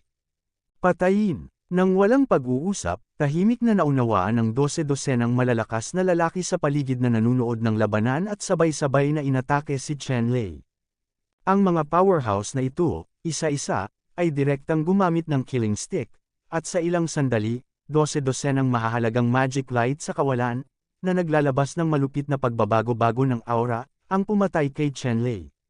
Younger generation, dare to be fierce. Ngumuso si Chen-Lei, at sa kabilang banda, nabuo pa rin, biglang lumitaw ang isang itim na asterisk na sibat, iyon ay, ang asterisk ng Death Spear. Ikinaway ni Chen-Lei ang Diyos ng Slaughter Spear, at biglang sumabog ang Diyos ng Slaughter Spear sa itim na liwanag, naging fan, at sweep forward. Umuungol. Ang Slaughter God Spear ay umungal tulad ng isang dragon, at ang itim na banal na liwanag ay agad na natanggal ang 12-dosenang mahalagang mahiwagang kinang. Pagkatapos noon, nalampasan ng itim na banal na liwanag ang 12-dosenang makapangyarihang tao. Hindi maganda, 12-dosenang mga powerhouse ang biglang nagbago ng kulay, at bawat isa ay nakaramdam ng malaking krisis. Tyrion Aikal Slaughter God Spear, mayroon silang malalim na pangunawa. Ngayong mas may kapangyarihan na si Chen Lei na sirain ang Slaughter God Spear, isang anang labis na nataranta. Protektahan. Sa isang kritikal na sandali, sinira ng isang sikat na malakas na tao ang kanyang mga kayamanan at pinrotektahan ang kanyang sarili. Ang mga powerhouse na ito ay maaaring pumasok sa walang kamatayang lihim na kaharian. Natural, mayroon silang mga kayamanan sa ilalim ng kahon. Ngayon, ang mga paghihigpit na hindi nagpapahintulot sa paggamit ng kapangyarihan na lumampas sa 9 na antas na intermediate na kayamanan ni Emperor Wu ay inalis sa ganoong kritikal na sandali. Walang sinuman ang nang-ahas na magtago ng pribado at gumamit ng sarili nilang mga card. Sa isang sandali, 12-dosenang mahahalagang ilaw ang sumambulat sa kalangitan, namumulaklak sa lahat ng uri ng liwanag, naglalabas ng malakas na pagbabago-bago ng kapangyarihan, at ang liwanag ay yumanig sa kalangitan, na nagpapadilim sa araw at buwan. Ang 12-dosenang mahahalagang ilaw na ito ay napakalakas, at lahat ng mga ito ay may ranggo ng 9 na layer ng Emperor Wu. Sa sandaling ito, nagpalabas sila ng defensive light upang labanan ang pag-atake ng Slaughter God Spear. Hoy! Gayunpaman, ang ningning ng sibat na inilabas ng Slaughter God Spear ay lubhang nakakatakot. 12-dosenang mga kayamanan na umabot sa itaas na antas ng 9 na antas ng lakas ni Woody ay parang paper paste sa harap ng Slaughter God Spear, ang liwanag ng Slaughter God Spear. Pagpatay ng baril. Ang ningning ng 12-dosenang mga kayamanang ito ay napunit sa isang iglap, at pagkatapos, isang baril ang direktang tumutok sa may-ari ng mga kayamanang ito. Puff puff. Ang hindi mabilang na mga kayamanan ay agad na nawasak, ang liwanag ay lumabo, at pagkatapos, isang malaking bilang ng mga ulo ang lumipad palabas, at 12-dosenang mga haligi ng dugo ay bumaril sa kalangitan ng sabay-sabay, na umabot sa taas na daan-daang metro. Nakakatakot ang tanawin. Ang kapangyarihan ng Slaughter God Spear ang sibat ay direktang pumatay ng 12-dosenang makapangyarihang tao. Devil, hindi ka tao, demonyo ka. Matapos barilin ni Chen Lei ang 12-dosenang tao, mayroon pa ring 3 o 5 malalakas na lalaki na nakaligtas sa sakuna at hindi napatay. Gayunpaman, ang 3 o 5 powerhouse na ito ay lubos na natakot sa mga pamamaraan ng kidlat ni Chen Lei. Nawala ang kanilang espiritu ng pakikipaglaban, at ang kanilang mga nerbiyos ay halos nalilito. Isa-isa silang nagsisigaw sa takot, sinira ang mga kayamanan, at mabilis na tumakas. Ang malalakas na lalaking ito ay ganap na bumagsak, at si Chen Lei ay naging isang demonyo na hindi kailanman mabubure sa kanilang isipan. Tulad ng para sa mga tumatakas na malalakas na lalaki, hindi sila hinabol ni Chen Lei. Ayaw niya, pero hindi niya kaya. Ngayon siya ay halos maubos, at ang sitwasyon ay napakasama. Nag-aatubili na ginamit ni Chen Lei ang diskarteng ito upang kolektahin ang mga samsam sa lupa, pagkatapos ay tumayo at umalis sa lugar na ito, naghahanap ng lugar upang gamutin ang kanyang mga pinsala. Sa kasalukuyang estado ni Chen Lei, maaari niyang banta ang kanyang buhay sa isang random na engkwentro. Talagang ayaw ni Chen Lei na ilagay ang kanyang sarili sa ganoong panganib. Sa makatuwid, nais niyang makahanap ng isang lugar upang mabawi ang kanyang mga pinsala sa lalong madaling panahon. Sa oras na ito, si Chen Lei ay naglagay ng higit sa 1 dosenang spirit peel sa kanyang bibig sa unang pagkakataon, at ang Asher Dragon Rejuvenation Art ay nawasak din, hindi mabilang na espiritual na chi ang bumuhos sa kanyang katawan, na nagpapagaling sa kanyang mga pinsala at cultivation behavior. Kaya lang, masyadong seryoso ang injury ni Chen Lei sa pagkakataong ito, kaya kahit na ang Asher Dragon Rejuvenation Secret Art ay hindi na tuluyang naka-recover sa kanyang injury sa maikling panahon. Tumawa lang ng mapait si Chen Lei. Ang Divine Slaughter Fist ay napakalakas. Kung gagamitin muli ang Critical Strike Rune, tataas ang kapangyarihan nito ng 12-dosenang beses. May kapangyarihan itong wasakin ang mundo. Hindi lamang sinasaktan ng kaaway kundi sinasaktan din ang sarili nito. Ipinakita nito na ang kanyang pisikal na katawan ay hindi pa rin sapat upang makayanan ang Massacre Fist matapos basbasan ang mga crit rune. Kung ang kanyang pisikal na katawan ay sapat na malakas, hindi siya magdaranas ng backlash na ito. Naiintindihan ni Chen Lei ang katotohanan, ngunit ngayon ang kanyang pisikal na katawan ay umabot sa isang napakalakas na punto, at napakahirap na pumunta pa. Sa isang panahon, si Chen Lei ay walang magandang paraan. Ang tanging paraan na naiisip niya ay ang linangin ang Four Sages Qin Refining Technique. Ang Four Saints Refining Form ay maaaring makapagpataas ng pisikal na lakas. Mula nang makolekta ni Chen Lei ang Four Saints Refining Form, nagsasanay siya araw at gabi sa paglilinang ng walang pagkaantala, ngunit kahit ganoon, hindi pa rin sapat ang pisikal na pagpapabuti. Nasiyahan si Chen Lei. Umiling si Chen Lei at tumigil sa pag-iisip tungkol sa mga bagay na ito. Lumingalinga siya sa paligid, naghahanap ng ligtas na lugar, handang gamutin ang kanyang mga sugat. Sa sandaling ito, biglang lumitaw ang isang figure sa harap ni Chen Lei, na hamarang sa dinadaanan ni Chen Lei. Ito ay isang malakas na lahi ng tao, nakasuot ng mga damit ng Star Mansion, na may masamang ekspresyon sa kanyang mukha. Chen Lei, ibigay mo ang Slaughter God Spear, kaya kung iligtas ang buhay mo. Sino ka? Kumunat ang noo ni Chen Lei at nagtanong. Ako ang sikat na Tianxu, disipulo ng Constellation Mansion. Chen Lei, ilan sa mga disipulo ko sa Constellation Mansion ang namatay sa kamay mo, tama ba? Ngayon, gusto kong ipaghiganti ang mga disipulong ito ng Constellation Mansion, malamig na sabi ni Wen Tianxu. Mukhang hindi ito para sa God of Slaughter Spear sa kamay ko. Ngumuso si Chen Lei at mapang-asar na sinabi. Hindi nagalit si Wen Tianxu nang marinig niya ito, at bahagyang ngumiti, at sinabing, tama ka. Ang Diyos ng Slaughter Spear ay isang asterisk sa ilalim ng langit. Tiyak na gusto kong makuha ito. Kung handa kang ibigay sa akin ang Diyos ng Slaughter Spear, mapapawi ang usapin ng pagpugot mo ng ulo sa mga disipulo ng aking Constellation Mansion. Mula ngayon, hindi ka naguguluhin ng aking Constellation Mansion. Ano sa tingin mo, panipi? Ngumisi si Chen Lei, direktang tumanggi, at nagsabi, ng arap. Matapos makinig sa mga salita ni Chen Lei, lumungkot ang mukha ni Wen Tianxu at sinabing, Chen Lei, huwag kang mag-toast o kumain ng masarap na alak. Sa iyong estado ngayon, ano ang iyong mga pagkakataong manalo sa harap ko? Sinabi ni Chen Lei, maaari mong subukan ito. Nakinig si Wen Tianxu sa mga salita ni Chen Lei at nagsabi, nakikita ka rito, determinado ka.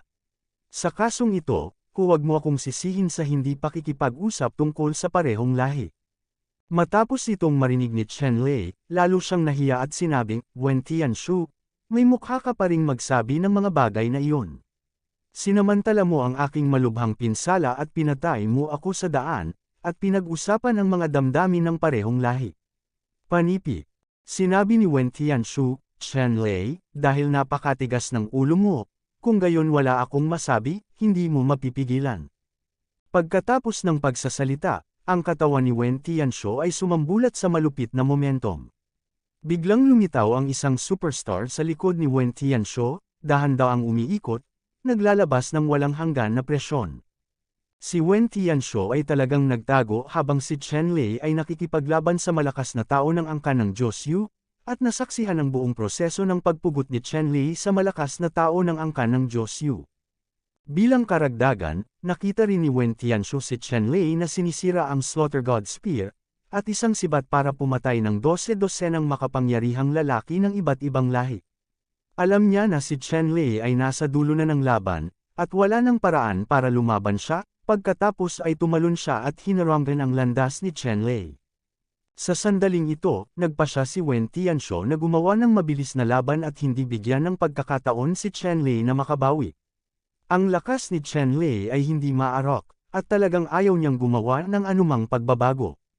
Dinurog ni Wen Tianxu ang kanyang martial soul, sumambulat gamit ang isang malaking liwanag ng espada, at sinaktan si Chen Lei ng marahas. Sheesh! Ilang sword lights ang direktang tumama sa katawan ni Chen Lei, nag-iwan ng mga marka ng dugo sa katawan ni Chen Lei. Tuldok, pagsabog, sigaw ni Chen Lei, at direktang pinasabog ang shock ang thunder. Boom! Sa isang malakas na ingay, ang daan-daang kulog ay sumabog ng sabay-sabay, na naglalabas ng nakakasilaw na liwanag. Daan-daang mga kulog na nakakabasag sa kalangitan ang sumabog sa isang maliit na espasyo ng sabay-sabay, na nakatambak sa isa't isa, at ang kanilang kapangyarihan ay biglang tumaas ng 10 o daan-daang beses. Biglang may sumipol mula sa langit at lupa, at isang malaking ulap ng kabute ang tumaas sa kalangitan, na sumasaklaw sa isang radius na libu-libong milya. Sa buong lugar, ang malalaking hukay na may radius na 10,000 milya, mga pagbabago sa daloy ng hangin sa ilalim ng tubig, at hindi mabilang na lumitaw sa lugar na ito sa isang iglap, puno ng nakakatakot na kapangyarihan tulad ng pagkalipol ng mundo. Nagulat si Wen Tianxiu, at mabilis na dinurog ang kayamanan na ginawa ng mga hibla ng mga bituin sa kanyang kamay, naglalabas ng malakas na liwanag ng bituin, na nilabanan ang nakakatakot na suntok na ito. Kaya lang naramdaman ni Wen Tianxiu na sa sandaling ito, siya ay parang isang maliit na bangka sa isang bagyo, patuloy na umaalingaw-ngaw, at ang liwanag ng bituin ng kayamanan sa kanyang kamay ay mabilis ding lumalabo at nawasak, at ang kanyang mukha ay unti-unting kumupas, mapatla. Ang kayamanan sa kanyang kamay ay isang napakalakas na kayamanan sa Astral Mansion. Pinagsasama nito ang nakakasakit at nagtatanggol na mga kakayahan at napakalakas. Very rare butik. Gayunpaman, sa pagharap sa daan-daang kulog na sumasabog sa parehong oras, hindi ito mapigilan ng kayamanan. Sa sandaling ito, baliw na ibinubuhos ni Wen Tianxiu ang lahat ng kanyang kultibasyon sa kayamanan na nasa kanyang kamay, para lang mapaglabanan ang puwersang ito ng pagsabog. Si Wen Tianxiu ay patuloy na nagmumura sa kanyang puso, ngunit hindi niya inaasahan na si Chen Lei ay mayroon pa ring napakalakas na kayamanan sa kanyang mga kamay. Natural na nakikita niya na ang mga kulog na ito na nakakabasag ng kalangitan ay isang beses lang na kayamanan, ngunit napakalakas nito na nakakabigla. Higit sa 100, sapat na upang direktang sumabog ang isang malakas na tao sa ika-9 na antas ng Wudi. Wala na si Ash. Sa huli, naubos ni Wen Tianxiu ang lahat ng cultivation behavior na may makapangyarihang kayamanan sa kanyang kamay, at sa wakas ay hinarangan ang nakakasira ng lupa na pagsabog, at ang lakas ng pagsabog ay unti-unting nawala. Kaya lang, sa mga oras na ito, nasira din ang makapangyarihang kayamanan sa mga kamay ni Wen Tianxiu, na masasabing tuluyan ng nawasak.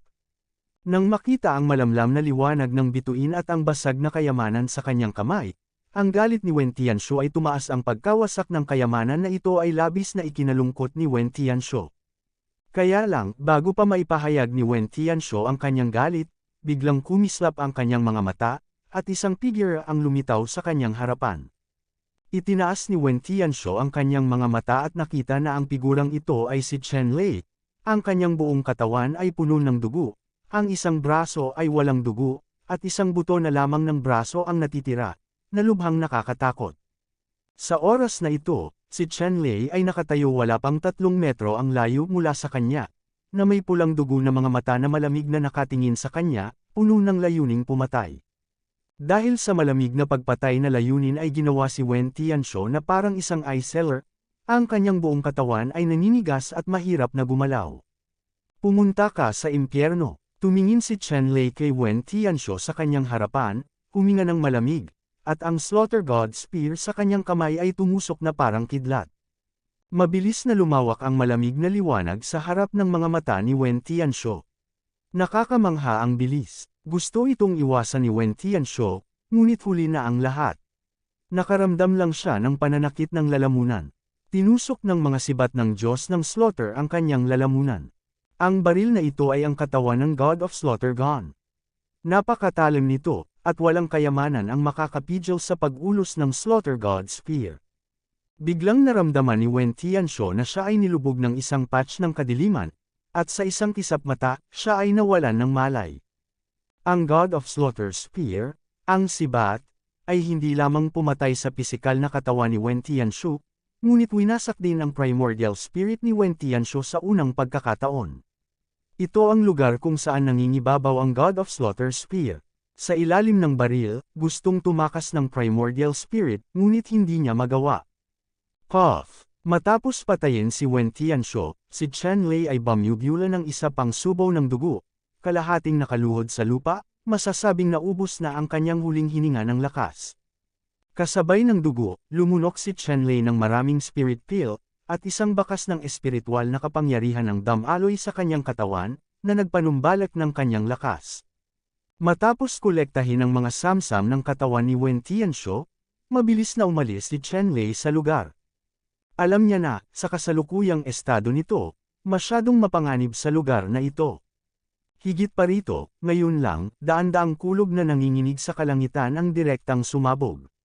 Masyadong malakas ang galaw at siguradong makakaakit ng ibang malalakas na tao. Kung hindi siya nagmamadaling umalis at hinarang ng iba, napakagulo.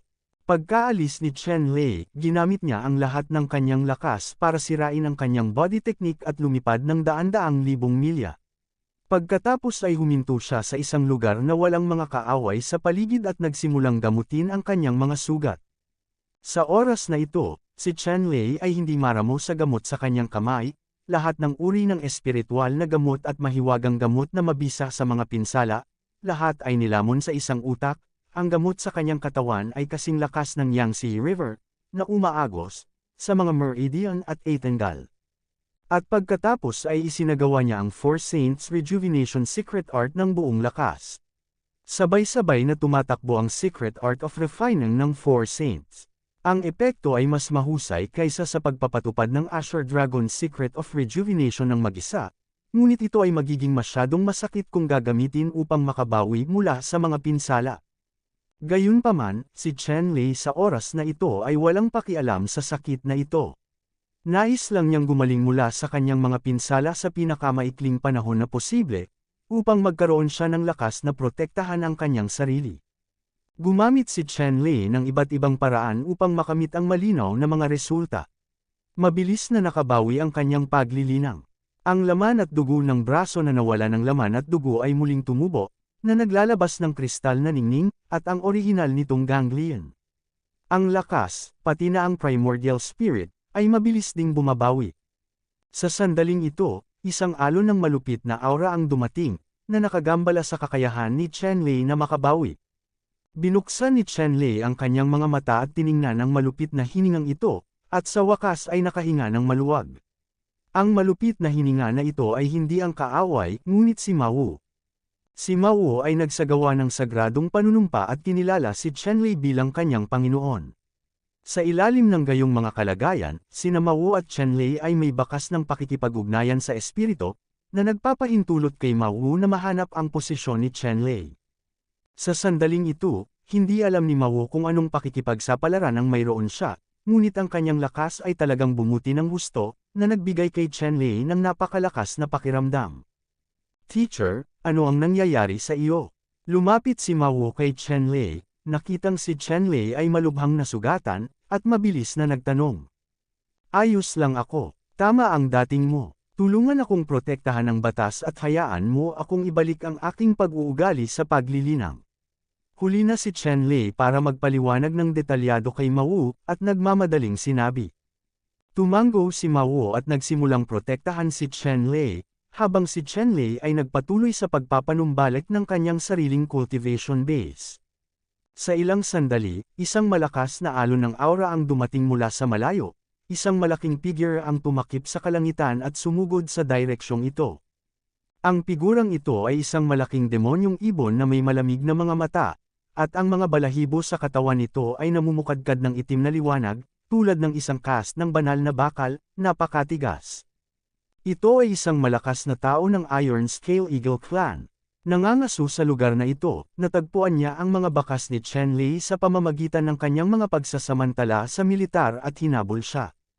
Ang malakas na tao ng angka ng Iron Scale Eagle, na may matalas na paningin, ay nakita ang figure ni Chen Lei na 10,000 milya ang layo.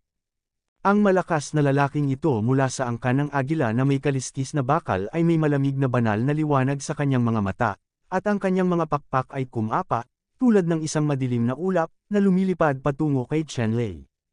Masyadong malakas ang malakas na lalaking ito ng Iron Scale Eagle Clan. Naramdaman ni Ma Wu ang hininga ng makapangyarihang Iron Scale Eagle na ito na 10,000 milya ang layo, at agad siyang tumutok sa pagbabantay. Isang agila ang umalangaw sa kalangitan, at ang tunog nito ay maaaring tumagos sa mga gintong basag na bato at umalangaw sa hangin. Pagkatapos, ang malakas na lalaki ng angka ng agila na may kaliskis na bakal ay sumugod mula sa 10,000 milya ang layo, lumusot pababa, at isang pares ng mga kuko na bakal ang namulaklak sa kalangitan at mapagmataas, lubhang malupit. Thank you for watching. Please like and subscribe. Jessica Datuan Ortiz.